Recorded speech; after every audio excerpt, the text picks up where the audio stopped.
Hello everyone, Sadie here and welcome back to my channel. And yeah, a day in a life, Dubai edition daily vlog. So pupunta ko ng church today.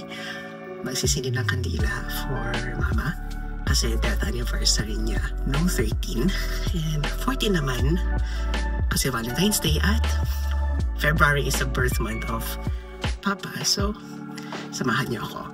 Well, may share din ako sa end ng video na to what happened to me this week. So yeah, come, huwag yung skip yung ads.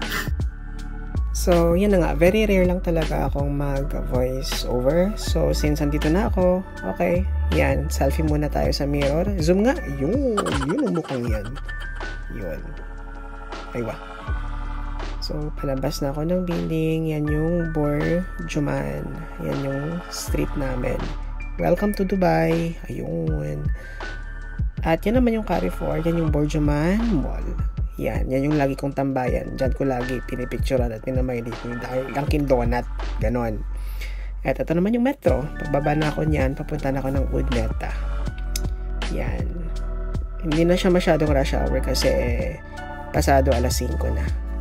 So yan. Punta tayo ng Udmeta. Yan, pababa na tayo. Sa metro pa din tayo. Saan pa nga ba? Yan. So, yan. Udmeta. Ayun. Udmeta. Ulit-ulit. Yan. Okay. So, one stop lang tayo from Borjuman to Udmeta. Yan. Palit-ulit. Palit-ulit. Yan. Mabilis lang siya. Wala nga siyang mga 3 minutes. So, yan. Udmeta. Kung saan dyan na locate yung St. Mary's. So, maraming mga tao pauwi na at papunta pa lang sa St. Mary's Catholic Church. So, dyan ako nagsisimba. And, yan. Walang masyadong tao. Hindi rin ako nakabot ng misa. So, magsisindi lang tayo ng kanila.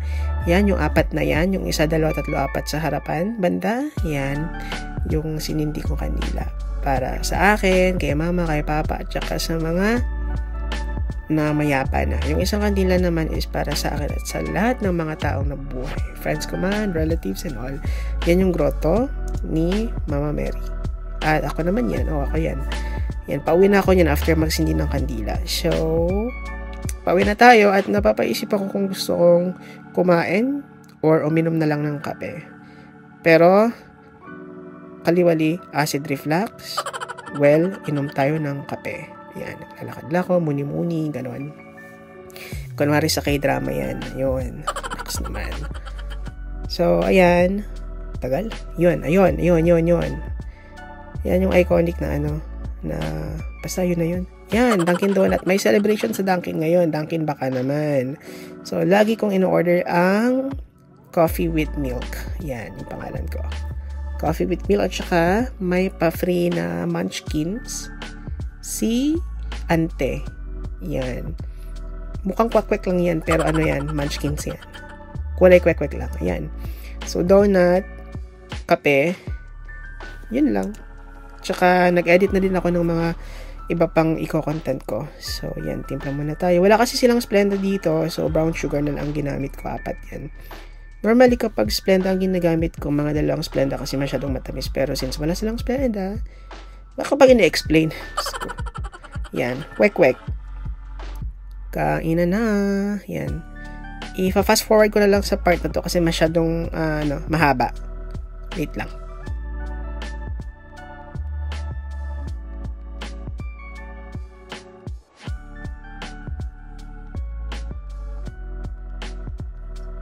So, ayun na nga. Tapos na. So, ayan. Uwi na ako. Yan. Kunwari pang K-drama na naman yung ano na yung moment natin. Ayun, babay daw. Ayun. Hindi niya alam may ano pa. May karugtong pa sa huli. Yan. Piniplex pa yung building. Diba? Alright guys, so yes, I'm back. Bahay na ako. So, I want to share something what happened to me. A few days ago, February 13, na food poison ako. 12 ng gabi kumain ako ng food sa isang restaurant na which I usually eat naman. However, siguro na timingan lang talaga. And the next day, I'm not so well. Bloated yung stomach ko, and then sobrang tigas, and I felt like I was about to vomit, pero hindi pa naman ako sumasusuka. Pero still, I went to work. Nasa metro ako, sobrang sakit ng tiyan ko na pinagpapawisan ako na hindi ko maintindihan. So when I reached at the office, I told my manager na I need to go down because, I need to go down sa building. Kasi sa ilalim kasi ng building namin, there is a medical center. So I told my manager na I need to go down to visit the doctor kasi I'm not feeling well. So they found out that it was confirmed it was a food poison. So blood test was processed, then IV fluids were injected to me, and directly they injected a liquid pantoprazole kasi nga meron din akong acid reflux. Siguro parang nagkasabay-sabay na lahat-lahat. Then paracetamol na IV fluid, meron pa there is electrolytes din. And for me na para hindi parang siguro prevent yung sakit ng tiyan ko kasi nga sobrang bloated siya. So in-injection na ako sa may putan banda. So yeah, insert picture. May picture ako na insert. Yan siya. So after that, binisita ako ng manager ko, and then napresan na wag na lang ako mag-duty. So pinauwi na lang ako because I'm really not feeling well. I'm so sick. And then the next day, they are very considerate. Ginawa nila is pina-work from home na lang ako. And then until today, work from home pa din. So I felt better now kasi medicine, yung antibiotic talaga sobrang tapang. But when I reached home, sobrang suka ko. As in, yung suka ko talaga. Actually, when I was outside the hospital, hindi ko na talaga nakaya. After drinking the antibiotic, doon nag-trigger yung suka ko. So hindi niya tinatanggap. So yun yung parang reaction ng katawan ko sa virus, sa bacteria man yun na nakuha ng katawan ko kasi super infected na daw eh. Lumabas ako ng building and suddenly hindi ko na napigilan, sumuka ako sa corner ng pundasyon ng building. And then no one helped me, but when I reached inside the lobbies, the receptionist, he called my attention actually, and then he said, nakita daw ako sa CCTV ng building, and there was a concerned citizen na tumawag na baka kailangan daw ng help dahil suka ko ng suka. So no one approached me, but then again, nung pumasok ako sa reception ng building namin na pinagtatrabahuhan ko, may kinausap ako ng receptionist na, do you need help? Ambulance? Sabi ko, okay naman, I can manage.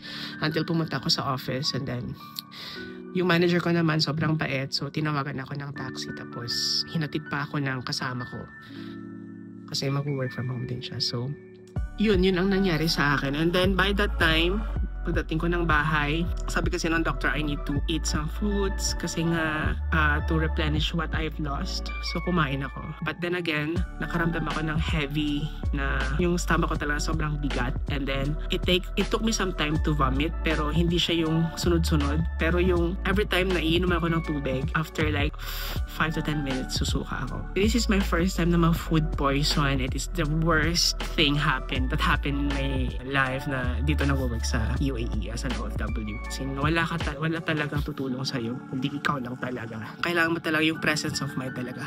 You have to go to the hospital.